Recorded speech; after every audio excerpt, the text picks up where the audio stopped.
اللہ تعالیٰ نے ہم مسلمانوں پر یہ احسان فرمایا ہے کہ ہمیں نبی پاک علیہ السلام کی غلامی عطا فرمائی ہے۔ زندگی اللہ تعالیٰ کا بہت بڑا انعام ہے، لیکن اگر زندگی خاردار وادیوں کے نظر ہو جائے، لاؤبالی پن میں ساری گزر جائے، جذباتی سوچوں کی نظر ہو جائے، تو زندگی کے قیمتی اور زرخیز لمحات سارے ضائع ہو جاتے ہیں۔ اللہ تعالیٰ کا ہم پر یہ خاص فضل و احسان ہے کہ ہمیں محبوب عطا کر کے فرمایا لَقَدْ كَانَ لَكُمْ فِي رَسُولِ اللَّهِ أُسْوَةٌ حَسَنَةٌ، فرمایا تمہارے لیے رسول پاک کی زندگی میں بہترین نمونہ ہے۔ امت اگر جینا چاہے گی تو صرف اس صورت میں جی سکے گی کہ اپنے آپ کو ان رستوں کا مسافر کرے جو رستے رسول پاک نے عطا فرمائے۔ ہمارے ہاں روزمرہ کی جو زندگی ہے اس میں ہمیں حضور کی مقدس سیرت پاک سے فیض لینا چاہیے۔ جب ہم ہر وقت حضور کے طریقوں کو اپنائیں گے تو ہر وقت محبوب کی یادوں میں رہیں گے، ہر وقت کا میلاد رہے گا، ہر وقت کی ذکر کی محفل رہے گی۔ اپنی زندگی کے شب و روز میں حضور کی سیرت مقدسہ کے انمول خوبصورت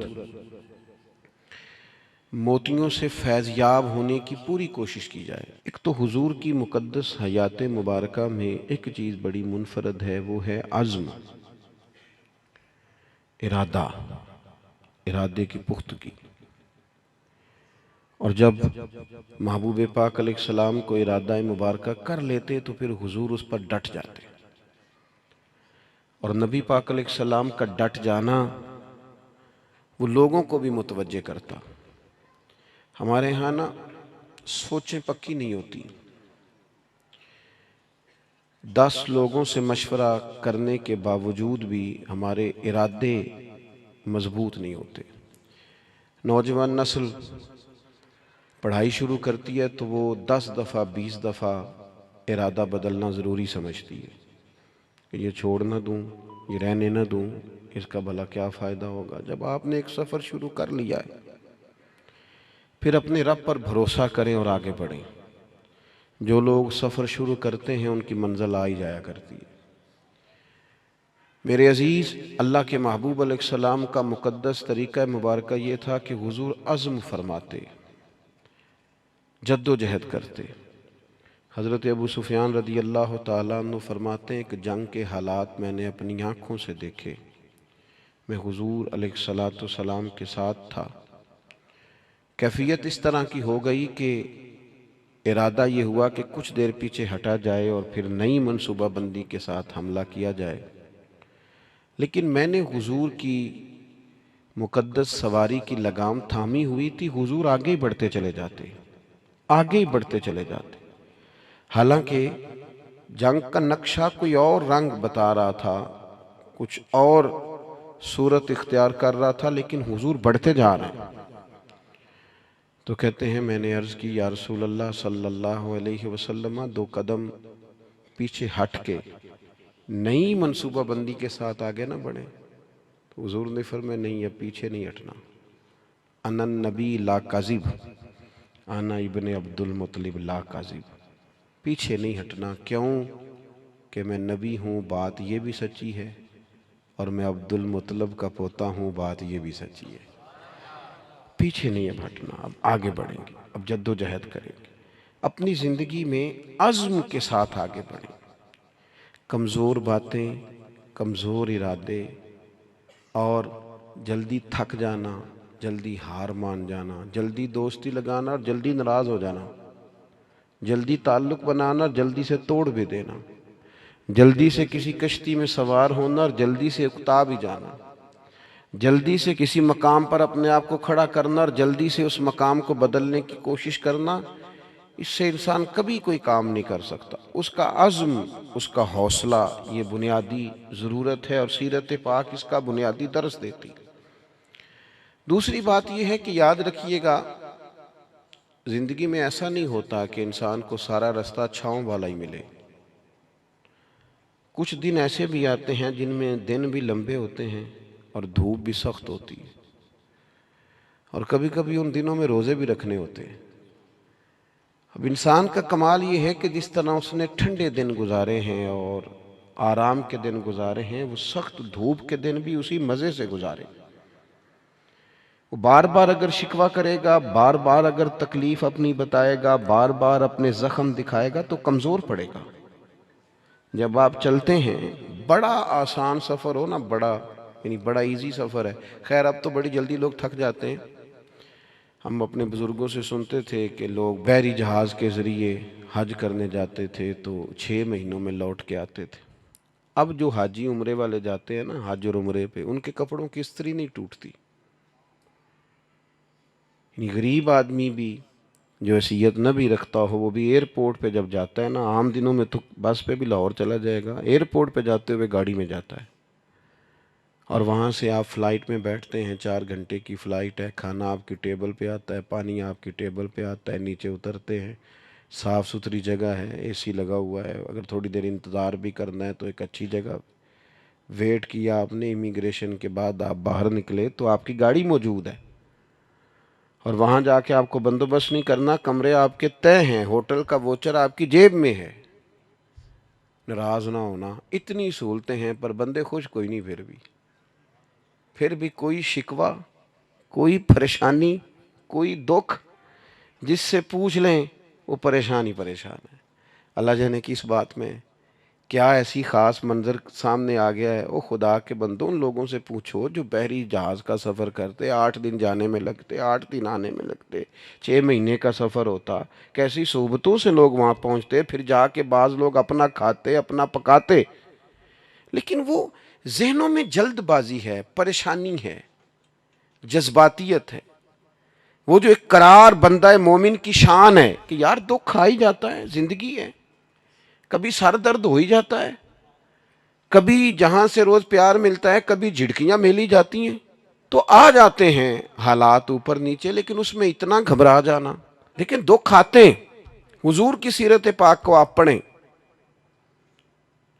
بڑا وفا والا ساتھ دیا سیدہ خدیجۃ الکبریٰ نے، لیکن وہ وصال کر گئیں۔ 1 سال محبوب نے اس سال کو غم کا سال کہا جب ان کا وصال ہوا، وہ پردہ فرما گئی۔ یہ ایک بڑا گہرا بظاہر صدمہ تھا، لیکن حضور نے کسی جگہ تبلیغ کو نہیں روکا، وہ سفر چلتا رہا۔ محبوب مدینہ طیبہ تشریف لائے، حضور علیہ السلام کے صاحبزادے محبوب کی گود میں وصال فرما گئے، اور پھر جب حضور مدینہ طیبہ آئے، بدر کے لیے جب حضور تشریف لے جا رہے تھے تو صاحبزادی شدید علیل تھیں جو حضرت عثمان غنی رضی اللہ تعالیٰ عنہ کے عقد مبارک میں تھی، لیکن حضور اسی حالت میں تشریف لے گئے اور جناب عثمان غنی سے کہا کہ آپ رکیے، بیٹی کی دیکھ بھال کیجیے۔ جب محبوب واپس آ رہے تھے نا، بدر کی فتح ہوئی، تاریخی فتح، لیکن اس فتح کے ساتھ ایک گہرا غم بھی شامل تھا، اس لیے کہ کریم واپس آئے تو حضرت عثمان غنی حضور کی صاحبزادی کو تدفین کر کے مزار میں اتار کر واپس آ رہے۔ یہ ایک گہرا صدمہ محبوب پاک کو بظاہر پھر دیکھنے کو ملا، لیکن سفر جاری ہے، تبلیغ جاری ہے، جہاد کا کام جاری ہے۔ اور جناب خیر ہے آپ کی طبیعت ٹھیک نہیں رہتی تو وہ میری طرح کے بندے آگے سے تانوں کی دسی ہے گام ہی لے گئے نے مینوں، وہ فلانی چیز، وہ چھوڑ یار، یہ زندگی کے ساتھ ہیں۔ سکھ بھی تو بیان کرنا جو اللہ نے عطا فرمائے، آسانیوں کا بھی تو ذکر کرنا جو مالک نے دی ہیں، دکھ بھی آ ہی جاتے ہیں، دکھ قبول محمد بخشا راضی رہن پیارے، لیکن یہ کمزوری دکھانا اور کہنا جی مجھے دکھ لے گئے اور ہر وقت کی پریشانی، ساری زندگی تندرستی دیکھی اور ذرا بیماری آئی ہے تو اسے دماغ پہ سوار کر لینا، ذرا تکلیف آئی ہے تو اسے پوری طرح اپنے ذہن میں بسا لینا اور ساری تندرستی کو بھول ہی جانا اور معاذ اللہ مایوس باتیں کرنا، یہ حضور علیہ السلام کی مقدس سیرت پر چلنے والوں کا طریقہ نہیں ہے۔ حضور علیہ السلام نے یہ بدر کی بات کی، احد میں جو حضور کی مقدس کیفیت تھی نا، وہ بھی بڑا دل کو غمزدہ کرتی ہے۔ محبوب کے پیارے چچا شہید ہوئے حضرت امیر حمزہ، بڑا پیار تھا حضور کو حضرت عبداللہ سے، ان کا وصال ہوا۔ بڑے بڑے کبار صحابہ اس جنگ میں چلے گئے، 70 کے قریب لوگ احد کے میدان میں شہید ہوئے، اور دردناک شہادتیں، کافروں نے حد کر دی ظلم کی، لیکن یہ سفر جاری رہا۔ اس کے بعد کوئی ایسا تو نہیں ہوا کہ اب ہم جہاد میں نہیں جا سکتے، معاذ اللہ کمزور ہو گئے۔ صحابہ گئے، خندق میں گئے، خیبر میں گئے، حضور نے اسی جذبے کے ساتھ خطبے دیے، آگے بڑھنا ہے اور آگے بڑھنا ہے، آگے جانا ہے، منزل ابھی دور ہے۔ لوگ آتے بھی رہتے ہیں، لوگ جاتے بھی رہتے ہیں، لیکن زندگی کا سفر جاری رہنا چاہیے۔ یہ 2 4 5 دکھوں کو دیکھ کر وہاں روک نہ جائیں۔ میں دیکھتا ہوں بعض لوگ بیمار اتنے نہیں ہوتے جتنے پریشان ہوتے ہیں، تکلیف اتنی نہیں ہوتی جتنی ذہنی طور پر الجھاؤ میں، یعنی وہ ڈاکٹر صاحب سے پوچھ رہے ہیں کہ کتنا کچھ چر لگ جائے گا ٹھیک ہوتے، تو ڈاکٹر کہہ رہا ہے جی مجھے تو خود نہیں پتا، دوائی لکھ دی ہے، اللہ کرم فرمائے گا، اور میں بھی اسی طرح دوائی کھاتا ہوں جس طرح آپ کھاتے ہیں۔ الجھے نہیں، پریشان نہ ہوں، ہم رسول کائنات کے ماننے والے ہیں، ہم حضور کے غلام ہیں، سیکھے تو صحیح ہمارے نبی نے ہمیں کیا عطا کیا ہے۔ اور پھر تیسری بات، شکوے نہیں زندگی میں، شکوے بندے کو بے چین کرتے ہیں، شکوے کبھی نہ کریں، شکوے کمزور لوگ کرتے ہیں، ہارے ہوئے بندے شکوے کرتے ہیں، کمزور لوگ شکوے کرتے ہیں، شکوے نہیں۔ آپ کسی کا شکوہ شروع کر لیں، آپ کا دل سخت ہونے لگ جائے گا، اس بندے کے اور عیب آپ کو نظر آنے شروع ہو جائیں گے، اس کی اور کمزوریاں آپ کے سامنے واضح ہونی شروع ہو جائیں گی۔ آپ شکوہ شروع کر دیں، معاذ اللہ زندگی کی اور کئی محرومیاں سامنے آئیں گی، مجھے یہ بھی نہیں ملا، مجھے وہ بھی نہیں ملا، مجھے فلانے بندے نے، پھر تو آپ الجھ گئے۔ شکوہ کرنے سے بے چین ہوتا ہے بندہ، اور بندہ شکر کرے تو اللہ اس کے دل کو تسلی عطا کرتا ہے۔ وہ شکر کرے کہ فضل ہی فضل ہے، کرم ہی کرم ہے، عطا ہی عطا ہے، رحمت ہی رحمت ہے، خدا جانے بلندی ہے کہ پستی پر جہاں میں ہوں وہاں کوئی نہیں۔ وہ اللہ کریم کی بارگاہ میں اس کے مزاج میں تشکر ہی تشکر، عطا ہی عطا ہو۔ جب جب آپ شکوے کا آپ نبی پاک علیہ السلام کی حیات مبارکہ کو دیکھیں، حضور کی ساری حیات مبارکہ ہمیں شکر کا سبق دیتی ہے۔ ساری رات محبوب مصلی پہ کھڑے ہیں، مقدس قدموں میں ورم آ گئے۔ سیدہ عائشہ صدیقہ فرماتی ہیں، مسلم کی حدیث ہے، یا رسول اللہ آپ اتنی ساری عبادت میں مشقت فرماتے ہیں، حالانکہ آپ کے صدقے اللہ اگلوں پچھلوں کو معاف کرے گا، آپ کو تو اللہ نے بڑی عظمتوں سے مالا مال فرمایا۔ تو حضور فرمانے لگے، عائشہ آپ نے بتایا نا اللہ کا مجھ پر بڑا انعام ہے، تو پھر میں اپنے رب کا شکر گزار بندہ نہ بنوں؟ یہ میرا ساری رات کا قیام یہ شکر کے لیے، یہ میرا سجدہ شکر کے لیے۔ اور حضور علیہ السلام کی ایک طویل حدیث ہے، اس میں حضور نے فرمایا، لوگوں مجھے اللہ نے اپنا حبیب بنایا ہے، میں فخر کے ساتھ نہیں کہتا، قیامت کے دن سب سے پہلے میں ہی سفارش کروں گا اور میرا رب میری سفارش کو قبول کرے گا، میں فخر کے طور پہ نہیں کہتا۔ حضور فرمانے لگے، جنت کا دروازہ سب سے پہلے میں کھلواؤں گا، میں فخر کے طور پر نہیں کہتا۔ محبوب پاک علیہ الصلوۃ والسلام فرمانے لگے، سب سے زیادہ کثرت جنت میں میری امت کی ہوگی، میں فخر کے ساتھ نہیں کہتا۔ فرمایا میں مقام محمود پہ رب مجھے کھڑا کرے گا، میں فخر کے طور پر۔ آپ کبھی دیکھیں تحدیث نعمت پر سرکار نے کتنا کچھ بیان فرمایا، میرے رب نے مجھے یہ بھی دیا، میرے رب نے مجھے یہ بھی دیا، میرے رب نے مجھے یہ بھی دیا، کہاں کہاں کس کس رنگ میں حضور اللہ تعالیٰ کا شکر ادا کرتے ہیں۔ آج کسی سے بھی ملاقات ہوتی ہے نا، اس کے پاس ساری چیزیں ہی ہیں، ایک کوئی نہیں، صرف ایک کوئی صحت نہیں ٹھیک، یا 5 بچے ہیں تو 4 سیٹ ہیں، صرف ایک نہیں سیٹ، لیکن وہ اللہ خیر کرے ہمارے آنسو خشک نہیں ہوتے ہر وقت کی۔ او بھائی اتنی ساری نعمتیں ہیں نا، تو چلو ایک آدھ چیز جو ہے وہ ویسے ہی معاملہ اور طرف لے جاتی ہے، انسان کو رب سے جوڑے رکھتی ہے۔ اپنی زندگی میں یہ شکوے سے نکل آئیں، مزاج شکر والا، طبیعت ٹھنڈک والی، طبیعت قرار والی۔ مجھے بڑا سفر کرنا پڑتا ہے، اور مستقل طبیعت تھکی رہتی ہے، مستقل مسئلے دو ہی تھے، عمر بھر حل نہ ہوئے، ایک نیند پوری نہ ہوئی، دوسرا خواب مکمل نہ ہوئے۔ مسلسل سفر کرتا ہوں، لیکن میری کوشش ہوتی ہے کہ میں اپنی سفر کی اذیت کا کہیں ذکر نہ کروں۔ گھر میں بھی میری کوشش ہوتی ہے کہ میں جب آؤں نا کسی وقت تو میں اترتا ہوں گاڑی سے، ادارے میں بھی یا گھر میں بھی، تو میں کوشش کرتا ہوں ذرا دوستوں سے مسکرا کے ملوں۔ کیوں؟ اس لیے کہ کسی کے دل میں یہ خیال نہ آئے کہ یار یہ کام بڑا سخت ہے، ہم نے نہیں کرنا، معاذ اللہ، یہ ڈڈ ہے۔ ہمارے بچے پتہ ہے وہ والا کام نہیں کرتے جو ہم کرتے ہوتے ہیں۔ کیوں نہیں کرتے؟ اسی گھر آ کے دسی دے تہاڈا ابا بڑی مصیبت دا شکار ہے، وہ پھر پوچھیے نا کام کی کرنا ہے، کہنے نہیں وہ نہیں کرنا جڑا تسی کردے ہو، اساں کوئی اور کرنا ہے۔ کیوں؟ کہ ہم نے اپنے کام کا انہیں شکر بتایا نہیں کہ اللہ نے نوازا کتنا ہے۔ وہ ہمارے ہاں مزدور بندے بعض اوقات، ایک دوست مل گئے کہنے لگے جی او جی میں تے مزدور آدمی ہوں جی ساری زندگی، تو میں کہا تو مزدور ہیں تے سر اونچا کر کے گل کر، نیواں تے وہ کرے جس کو کرپشن دے پیسے نے، تو کیوں نیچا سر کر رہا ہے؟ نیچا سر وہ کرے جس نے قوم کا مال کھایا ہے۔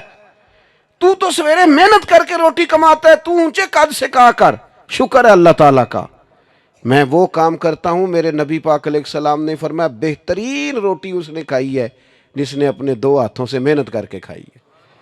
تو ناز کے ساتھ وقت گزاریں۔ کمزور پڑ جانا اور جناب پریشان ہو جانا اور کسی ہر وقت مزاج میں شکوہ، یہ بندے کو بے چین کر دیتا ہے۔ آخری بات سنیں اور نوجوان زیادہ توجہ کریں میری بات پر، کبھی کسی بندے کو مایوس نہ کریں، اسے ایسی خبر نہ سنائیں جس سے وہ پریشان ہو جائے، کبھی کسی کو بدگمان نہ کریں، کبھی اس کے کسی اپنے کے بارے میں اس کے دل میں نفرت پیدا نہ کریں، کبھی نہیں۔ دوستوں کے بیچ یہ کام نہ کریں کبھی بھی۔ اللہ کے محبوب کا طریقہ پتہ کیا تھا؟ حضور محبتوں کا دوام کرتے، نبی پاک نا آپس میں پیار کراتے۔ آپ کو پتہ ہے اسلام کے اندر خلاف واقعہ بات کرنا، جھوٹ بولنا کتنا بڑا جرم ہے، لیکن حضور نے فرمایا دو بچھڑے ہوئوں کو ملانے کے لیے اگر تمہیں ایسی بات بھی کرنی پڑے نا جو واقعہ کے خلاف ہے تو کر دو، اس پر تمہیں گناہ نہیں ہوگا۔ اگر دو کو جوڑنے کے لیے یعنی تم کہہ دو کہ یار ملا تھا تیرا بھائی تجھے بڑا یاد کر رہا تھا، کہہ دو، اگرچہ وہ بھی نہیں کر رہا تھا لیکن ان کے دل قریب ہو جائیں گے، اللہ راضی ہوگا تم سے۔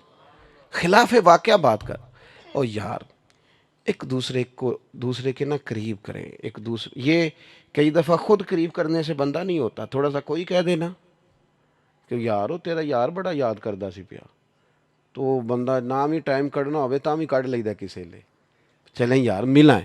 محبتوں کو فروغ دینا آپس میں، وہ نا آج کل اللہ خیر فرمائے بڑا خوفناک مسئلہ ہے، بڑا خوفناک۔ تین بندے بیٹھے ہیں، ایک اٹھ کے گیا ہے تو دو نے سر جوڑ لیا، اس کی غیبت کر رہے ہیں، حالانکہ اس کو نہیں پتا کہ جس کی تو بات سن رہا ہے وہ بڑا ڈڈ ہے، جب تو اٹھ کے جائے گا وہ تیرا اس سے بھی برا حال کرے گا، اس سے زیادہ خطرناک تیرے ساتھ یہ رویہ اختیار کرے گا، اس لیے کہ اس کے سامنے تعریفیں کر رہا تھا، جاتے ہی اس نے تباہی اتار دی۔ کبھی اس خوش فہمی کا شکار نہ ہو کہ جو آپ کے سامنے کسی کی غیبت کر رہا ہے وہ آپ کو معاف کرے گا، سوال ہی پیدا نہیں ہوتا، کبھی نہیں کرے گا چونکہ اس کی عادت ہے۔ حضور محبتوں کو آپ دیکھیں نا کس طرح حضور نے عظمتیں بیان کی، جناب صدیق کی شانیں بھی بتائیں، حضرت فاروق کی عظمتیں بھی بتائیں، سیدنا عثمان غنی کی بات بھی کی، مولا علی کی شان بھی بتائی۔ نبی پاک علیہ السلام نے حضرت صہیب رومی، حضرت بلال حبشی، حضرت عمار بن یاسر، ان سب لوگوں کی عظمتیں بیان کی۔ کیوں؟ کہ لوگوں کے دلوں میں ایک دوسرے کے لیے محبت بیٹھے، اس کا نتیجہ تھا، اس کا رزلٹ نکلا کہ حضرت بلال آتے تو جناب عمر اٹھ کے کھڑے ہو جاتے اور اپنی کرسی پہ بٹھا کے کہتے بلال جب سے حضور کے غلام ہوئے ہو ہمارے تو امام ہی بن گئے۔ یہ محبوب نے عظمت کبھی، اور پھر ہمیں سب سے زیادہ تکلیف کن لوگوں سے ہوتی ہے؟ جو ہمارے زیادہ قریب ہوتے ہیں، حالانکہ ہمیں معاف سب سے زیادہ ان کو کرنا چاہیے جو ہمارے زیادہ قریب ہوتے ہیں۔ جو زیادہ قریب ہوتے ہیں وہی غلطیاں کریں گے نا، باہر سے آ کے کس نے غلطی کرنی؟ بعض اوقات دوست محبت سے ملتے ہیں، کہتے ہیں میں عمرے پہ جا رہا ہوں، کوئی کمی کوتاہی ہو گئی تو معاف کرنا، تو میں گزارش کیا کرتا ہوں کہ میرے پاس تو آپ بڑے احترام سے آتے ہیں، معافی تو ان سے مانگے جن سے آپ کا روزمرہ کا تعلق ہے۔ ان لوگوں کے ساتھ بعض اوقات ہماری شکر رنجیاں ہوتی ہیں، تو ایک تو اپنی زندگی میں عزم پیدا کریں۔ یہ کچی پکی باتیں کرنے والے جوان جو ہیں نا، ان پر کبھی کبھی بڑا غصہ آتا ہے کہ یار تو اپنا قد دیکھ، تو آگے بڑھ، تو جد و جہد کوئی ارادہ تو کر، تو کمزور بات کر رہا ہے۔ اور دوسری بات یہ کہ دکھ آئیں گے، تکلیفیں آئیں گی، یہ ساتھ ساتھ ہی رہتی ہیں، اس سے کوئی بندہ بھی خالی۔ اور پھر یہ کہ ایک دوسرے کے درمیان صلح جوئی کی کوشش کریں۔ ایک سب سے زیادہ خطرناک مسئلہ اس وقت ہوتا ہے جب میاں بیوی کے درمیان لوگ عداوتیں پیدا کراتے ہیں، دائیں بائیں والے لوگوں نے سائیڈ پہ ہو جانا ہے، انہوں نے اکٹھے رہنا ہے۔ اور جس گھر میں میاں بیوی کا سلوک نہ ہو، اس میں ساری نعمتیں بھی ہوں تو گزارا ٹھیک نہیں ہوتا، اذیت ناک زندگی۔ لیکن ساتھ والے کیا کرتے ہیں؟ وہ بڑا سخت رویہ اختیار کرتے ہیں، وہ بڑا لہجہ۔ وہ میری دادی ایک بات ہمیں سنایا کرتی تھیں، وہ کہتی تھیں کہ ایک جگہ پہ ہم بیٹھے تھے تو لڑکا جو تھا ان کا وہ باہر سے آیا، تو وہ آ کے بیٹھ گیا، تو اب محبت کر رہی ہیں، سبق دے رہی ہیں، گھر کی کوئی بزرگ خاتون تھیں، تو وہ اس کی اہلیہ کو کہنے لگیں کہ پتر جدو بندہ باہروں آئے پانی لے آئی دے، پانی پلا انہوں۔ تو کہتے وہاں ایک اور بزرگ خاتون بیٹھی تھی جو سمجھدار تھیں، وہ بچی اٹھ کے پانی لینے چلی گئی، تو اس نے کہا یہ تم نے نصیحت نہیں کی، یہ تم نے اس کے خاوند کے دل میں اس کی عداوت پیدا کی، بات تم نے بھلا کس طرح سمجھائی ہے؟ وہ سوچے گا کہ یار اس کو اتنا بھی نہیں پتا کہ میں آیا ہوں تو پانی پلا دے، یہ بات تمہیں اکیلے میں کرنی چاہیے، وہ تو اس سے دور ہو جائے گا ذہنی طور پر۔ تو کہتے ہیں پرانے لوگ اس قدر زیادہ باریک چیزوں کا خیال رکھتے تھے کہ عداوتیں پیدا نہ ہوں۔ لیکن یہاں لہجہ ہی اور ہے، انداز ہی اور ہے، لوگ فروغ ہی پتہ نہیں کس چیز کا کرتے ہیں۔ محبتوں کے فروغ کی کوشش کریں، دوستوں میں، گھر والوں میں، دائیں بائیں کوشش کریں لوگ جڑے رہیں، لوگوں کو توڑنے کی کوشش۔ اور یاد رکھنا، جو بندہ لوگوں کو توڑنے کی کوشش کرتا ہے نا، آخر میں خود اکیلا رہ جاتا ہے، وہ ٹوٹ جاتا ہے، تنہا رہ جاتا ہے، اس کا کوئی اپنا نہیں رہتا، کیونکہ اس کی کوشش ہی کچھ اور تھی، وہ کچھ اور کرنے نکلا تھا۔ وہ ایک شعر کسی شاعر نے کہا ہے اور غزل ابھی تک مکمل نہیں ہو سکی، اس نے کہا تھا تمام عمر کے کانٹوں کی آبیاری پر عجیب شخص ہے گلشن کی بات کرتا ہے۔ خود ساری زندگی کانٹے بوتا رہا ہے اور خواہش اس کی یہ ہے کہ باغ بن جائے، یہ کیسے ہو سکتا ہے بھائی؟ آپ نے جو بیج بویا ہے، تمام عمر کے کانٹوں کی آبیاری پر عجیب شخص ہے گلشن کی بات کرتا ہے۔ اللہ کی بارگاہ میں دعا ہے اللہ تبارک و تعالی ہم سب کا یہاں حاضر ہونا قبول فرمائے، ہماری غلطیاں معاف فرمائے، اور مالک کریم حضور کے بتائے ہوئے رستوں پر چلنے کی توفیق عطا فرمائے۔